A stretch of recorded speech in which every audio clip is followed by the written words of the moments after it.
인간은 언제 처음으로 커피를 마시게 되었을까요? 아쉽게도 이를 정확히 알 수 있는 문헌이나 기록은 없습니다. 그냥 현실성이 없는 전설이나 추측성의 얘기들만 전해 내려오고 있죠. 그러니까 커피의 기원을 찾는다는 것은 이미 불가능하다는 얘기입니다.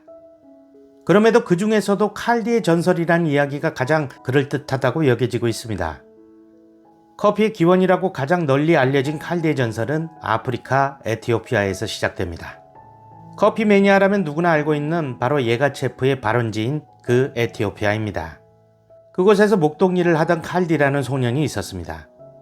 목동 칼디의 주업은 에티오피아의 산중 곳곳을 염소를 몰고 다니면서 풀을 먹이는 일이었습니다. 그날도 칼디는 염소들에게 풀을 먹이고 돌아갈 시간이 돼서 염소들을 모으고 있었습니다. 그런데 그날따라 염소 한 무리가 눈이 빨갛게 충혈돼서 날뛰고 있는 장면을 목격하게 됩니다. 무언가를 잘못 먹었다고 판단한 목동 칼디는 주변의 식물들을 살펴보게 됩니다. 그러다 체리 모양의 커피 열매를 발견하게 된 거죠. 칼디는 그 열매를 따서 직접 먹어보게 됩니다. 그랬더니 몸이 변화되는 것을 느끼게 되고 한참을 염소들과 같이 춤을 추게 되었다고 하죠.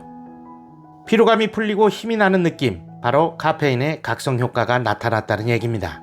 이후 목동소년 칼디는 신기한 이 열매를 가까운 곳의 수도승에게 가져다주고 그 효과를 설명했는데 그 수도승은 악마의 열매라고 하면서 불에 던져버렸다고 하죠. 하지만 공교롭게도 달구어진 커피 열매가 타면서 타닥타닥 소리를 내고 향기로운 향을 풍기기 시작한 겁니다. 이렇게 시작된 커피의 발견은 최초 수도승의 잠을 쫓는 종교적 목적으로 사용되었다고 합니다. 이게 바로 커피의 기원으로 가장 널리 알려진 칼디의 전설인데요. 전혀 과학적이지도 현실적이지도 않다는 것을 느끼실 겁니다. 한마디로 말도 안 되는 얘기인 거죠. 하지만 모든 전설이 말이 안 되는 거 아닌가요? 전설은 전설로 받아들이면 될 것 같습니다. 어찌되었든 커피 열매가 처음 발견된 초기에는 커피 열매와 잎을 통째로 냄비에 넣어 끓인 물을 마셨다고 합니다. 때론 펄펄 끓여서 바닥에 응고된 진액을 물에 타서 마셨다는 말도 있습니다. 이후 아라비아 반도로 커피가 보급되면서 누군가에 의해 지금처럼 생두를 불에 볶는 방법이 발견되었다고 하는데요. 기록에 의하면 12, 13세기경 터키와 시리아인들이 그릇에 생두를 불에 볶은 후에 절구로 찧어 잘게 부수고 뜨거운 물에 타 마셨다고 합니다. 이걸 로스팅이라 부르는데 굳이 우리말로 풀었으면 배전이란 용어가 됩니다. 어쨌든 로스팅은 커피 전파 과정에서 무척 획기적인 일대 사건이었는데요. 별다른 맛이나 향이 없는 생두를 불에 볶으면 그 속에 함유된 1500여 개의 성분들이 서로 화학 반응을 일으켜 비로소 우리가 알고 있는 온갖 종류의 커피 맛과 향을 만들어낸다는 거죠. 이렇게 아주 오래전에 에티오피아의 염소가 처음 먹었던 체리 모양의 붉은 열매는 이제는 전 세계인에게 없어서는 안 될 커피로 탄생하게 됩니다.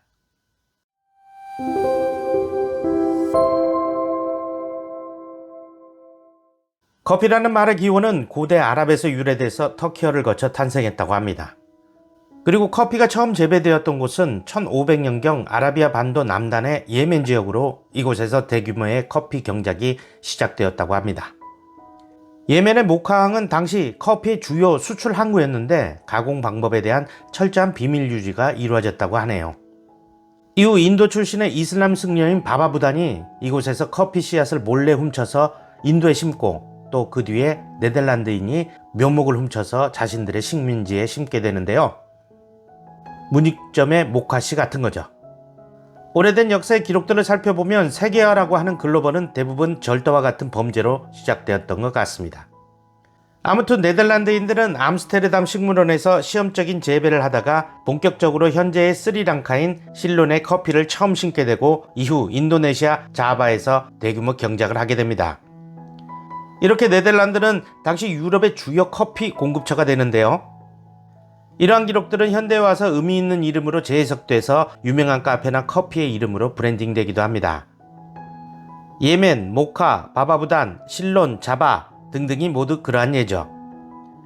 경작이 이루어지자 유럽 전역에 전파가 시작됩니다. 그 주역이 이탈리아의 베니스 상인들입니다. 당시 상권을 주름잡던 베니스의 무역 상인들은 먼저 자신의 나라인 이탈리아의 커피를 소개합니다. 그 유명한 카페 플로리안도 1720년에 이탈리아 베니스에 문을 열었죠. 현재까지도 명맥을 유지하고 있는 카페 플로리아는 괴테와 카사노바 같은 유명인들의 단골 카페이기도 했습니다. 영국도 커피를 받아들였지만 당시 유럽의 패권을 다투고 있던 영국으로서는 이탈리아에서 넘어온 커피를 전국민적으로 받아들이기는 쉽지 않았죠. 이탈리아 커피, 프랑스의 와인에 비해 국민 음료가 없던 영국의 자존심을 홍차의 발견이 치유해 줍니다. 영국은 그렇게 커피보다는 홍차의 나라가 됩니다. 당시 미국은 영국의 식민지였으니까 당연히 홍차를 마셨습니다. 하지만 결국 미국 독립의 계기가 되었던 보스턴 티파티 사건으로 말미암아 영국의 홍차를 멀리하고 커피를 마시게 됩니다. 1668년 미국에 커피가 처음 소개되고 뉴욕, 필라델피아와 같은 동부 지역에 커피하우스가 문을 열게 됩니다. 우리나라는 1896년에 커피가 처음 소개되었다는 기록이 있는데요. 아간파천으로 고종 황제가 러시아 공간으로 거처를 옮겨 그곳에서 당시 러시아 공사 웨베르로부터 처음 커피를 소개받았다고 합니다. 그 후 고종 황제는 정관원이라는 서양식 건물을 짓고 커피를 마셨는데 서양에서 들어온 국물이라 하여 양탕국이라고 불렀다고 합니다. 커피의 한문 발음인 가베라는 말도 이즘에 탄생되었습니다. 아무래도 처음 대면하는 서양 음식이다 보니 호칭에 어려움이 있지 않았나 사료됩니다. 커피는 이렇게 발견되고 가공되어 현재 우리 앞에 친숙하게 다가와 있습니다. 어떠세요? 공부에 도움이 되셨나요? 도움이 되셨다면 구독과 좋아요 꾹 눌러주세요.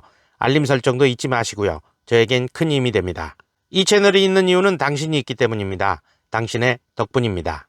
여러분, 제가 진지하게 말합니다. 지금 당장 덕분이네 TV가 가지고 구독을 누르시기 바랍니다. 이상 구독맨이었습니다. 감사합니다.